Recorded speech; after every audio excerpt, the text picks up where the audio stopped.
السلام علیکم دوستوں، میں ہوں معظم فخر۔ شہباز شریف کے حوالے سے لندن عدالت کے فیصلے کو ان کی بے گناہی کا ثبوت مانا جا سکتا ہے؟ اور کیا حکومت پاکستان اور خاص طور پر مشیر احتساب کی جانب سے عائد کیے گئے الزامات اس بات کا ثبوت ہیں کہ شہباز شریف کے حوالے سے جو لندن کی عدالت نے ریمارکس دیے وہ ان ثبوتوں کو ویلیڈیٹ کرتے ہیں یا رد کرتے ہیں؟ میرا یہ خیال ہے کہ جو کل لندن کی عدالت کے اندر 3 گھنٹے کی سماعت ہوئی جج میتھیوز نیکلن کی عدالت میں، اور ورچوئل سماعت تھی 3 گھنٹے تک، اس میں تمام فریقین نے اپنی اپنی بات کی، تو اس کو ابھی تو ہم اس کو ایک تو یہ ہے کہ 2 چیزیں آپ کو سمجھنے کی ضرورت ہے۔ ایک تو یہ کہ یہ ہے ابھی ابتدائی سماعت، اور ابتدائی سماعت کے بعد کیس چلنے کا فیصلہ ہوگا، اور ابتدائی طور پر جج صاحب نے یہ ریمارکس دیے ہیں کہ ڈیلی میل کے اندر جو ڈیوڈ روز کا آرٹیکل ہے، اس آرٹیکل کے اندر جو زبان استعمال کی گئی ہے شہباز شریف کے خلاف، وہ زبان ان کے نزدیک، وہ الفاظ ان کے نزدیک، جج صاحب کے نزدیک اس قابل گرفت ہیں، کیونکہ اس سے شہباز شریف کی حتیٰ کہ عزت کا پہلو نکلتا ہے۔ ایک تو جج صاحب نے یہ کہا۔ دوسری بات یہ ہے کہ جو ڈیلی میل ہے ان کے وکلاء کی جانب سے جو دوسرا نقطہ ہے، ڈیلی میل کی جانب سے یہ کہا گیا ہے کہ شہباز شریف کے براہ راست طور پر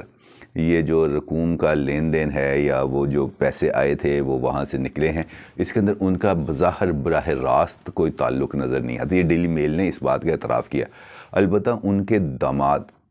علی سلمان کے حوالے سے یہ بات، علی عمران کے بارے میں یہ بات کہی جا رہی ہے کہ وہ اس نے اس معاملے کو پینیٹریٹ کیا۔ تو 2 باتیں تو اس کے اندر ثابت ہو رہی ہیں کہ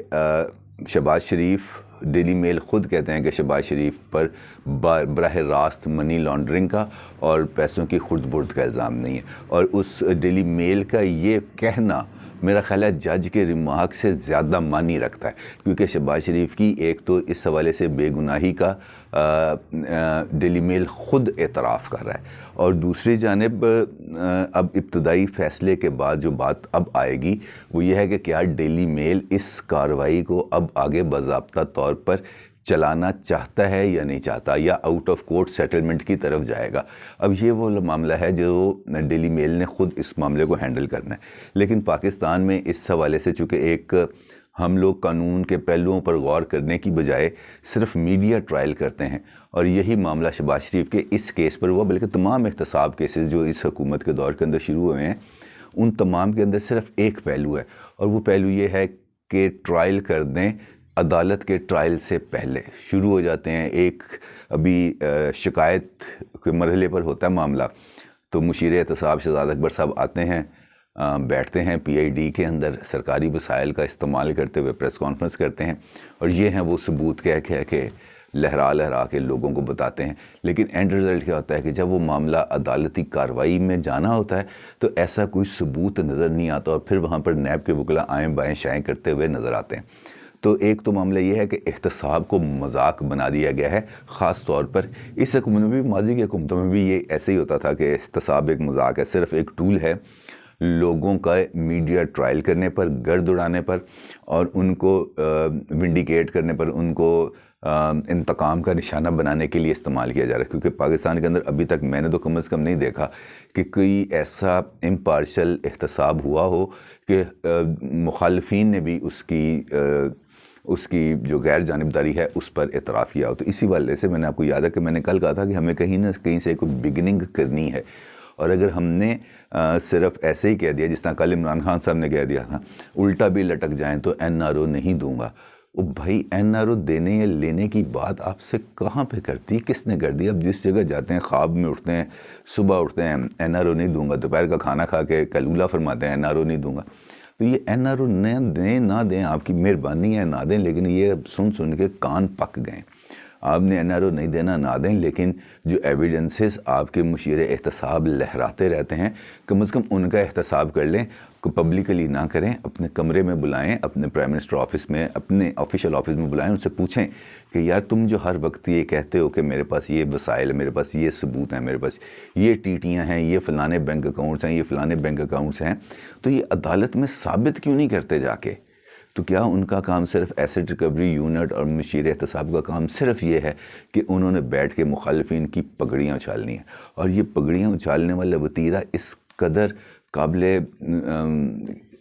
مذمت ہے جس کی انتہا نہیں، کیونکہ آپ نہ صرف اپنے آپ کو اپنی ساکھ کو خراب کرتے ہیں بلکہ مخالف کی ساکھ کو بھی خراب کرتے ہیں، اور نتیجے میں آپ کے ہاتھ کچھ بھی نہیں آتا، 0/0 یہ اس کا نتیجہ نکلتا ہے۔ ہاں، اگر اب ڈیلی میل اس معاملے کو اگر آگے چلانے کا فیصلہ کرتا ہے اور اپنے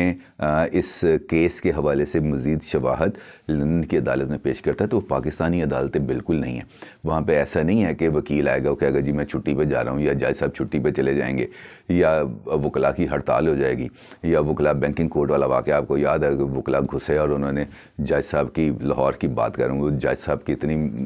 دھلائی کی جس کی انتہا کوئی نہیں۔ وہ لندن ہے، وہاں پہ ایسے معاملات نہیں ہوتے۔ وہاں پہ اگر ایک کیس چلے گا تو کیس چلے گا، اور جس دن جج صاحب نے جن کو بلایا وہ اس دن انہوں نے پیش ہونا ہے۔ یہ وہاں پہ اس حوالے سے کوئی گنجائش نہیں ہے، اور اب یہ سچویشن بالکل سامنے۔ میرا یہ خیال ہے کہ ایک مرتبہ ڈیلی میل کو بھی تھوڑا سا حوصلہ کرنا چاہیے، کیونکہ شہزاد اکبر صاحب نے تو ان کو ثبوت دیے تھے جس کی بیس پر انہوں نے آرٹیکل چھاپا ہے۔ اب وہ شہزاد اکبر کو بھی بلائیں، وہاں پہ کورٹ میں پیش کریں انہیں کہ جناب اس بندے نے ہمیں ثبوت دیے تھے، یہ ہیں وہ ثبوت، آپ اس کو ویریفائی کر لیں، تاکہ پتہ چل جائے ایک مرتبہ سب، کیونکہ وہ تو ایک غیر جانبدار کورٹ ہے نا، اس کا تو فیصلہ ہر ایک کو قابل قبول ہوگا، کیونکہ وہاں پہ تو کوئی بندہ نہیں کہہ سکتا کہ یہ ثاقب نثار ہے، یہ افتخار چودھری ہے، یہ فلانا ہے، یہ رفیق تاڑا ہے، وہاں پہ تو کوئی نہیں یہ بندہ یہ بات کر سکتا۔ لہٰذا اس عدالت کے اوپر میرا یہ خیال ہے کہ اب ہم سب کو، سول سوسائٹی کو بھی، جرنلسٹ کو بھی اور پولیٹیکل ایلیٹ کو بھی اس بات کا پریشر بنانا چاہیے کہ ان سب کو پیش کریں ادھر لندن کی عدالت میں، بے شک قوم سے چندہ لے کے ان کی شہزاد اکبر صاحب کی ٹکٹ بنائیں اور ان کو ادھر بھجوائیں، تاکہ یہ وہاں پر خود بھی پیش ہوں اور اپنے ایویڈنسز بھی وہاں پہ پیش کریں، اور ایک مرتبہ اس بات کا نتارہ ہو جائے کہ کون سچا ہے کون جھوٹا ہے، اور ڈیلی میل یہ مقدمے کو آگے چلائے تاکہ اس کا حتمی فیصلہ آئے، تاکہ کوئی بندہ یہ نہ کہہ سکے کہ میں ٹھیک تھا، مجھ پہ غلط الزام لگے ہیں۔ اور یہ ایک موقع ہے شہباز شریف صاحب کے لیے بھی، شریف فیملی کے لیے بہت بڑا موقع ہے کہ وہ اپنا جو ایک امیج ہے اس کو اور زیادہ بہتر بنا سکتے ہیں یہاں سے اپنی بے گناہی کا سرٹیفکیٹ لے کر۔ ابتدائی طور پر تو دو باتیں تو اس میں ثابت ہو گئی ہیں، خاص طور پر شہباز شریف کے حوالے سے، کہ ایک تو منی لانڈرنگ نے کی، پیسوں کی خرد برد نہیں کی بظاہر، اور خود ڈیلی میل نے کہہ دیا کہ یہ تمام بات مفروضوں پر مبنی ہے، اور دوسری بات ان پر یہ ثابت ہو گئی کہ جو آرٹیکل کے اندر زبان استعمال کی گئی ہے وہ زبان اس لائق نہیں ہے کہ اس کو کسی بھی لیڈر کے حوالے سے مناسب خیال کیا جائے۔ تو ڈیفینیٹلی روایت ہے، ان روایت پر عمل درآمد ہونا چاہیے، لیکن کاش پاکستان کے اندر بھی ایسی ہی کوئی روایات پیدا ہوں، یہاں پر بھی ایسا کوئی سسٹم ڈیولپ ہو جائے جہاں پر لوگوں کی عزت اور ان کی ساکھ کو سوالیہ نشان نہ بنایا جائے۔ اپنی رائے کا ضرور اظہار کیجیے گا۔ آپ کا بہت شکریہ۔ اللہ حافظ۔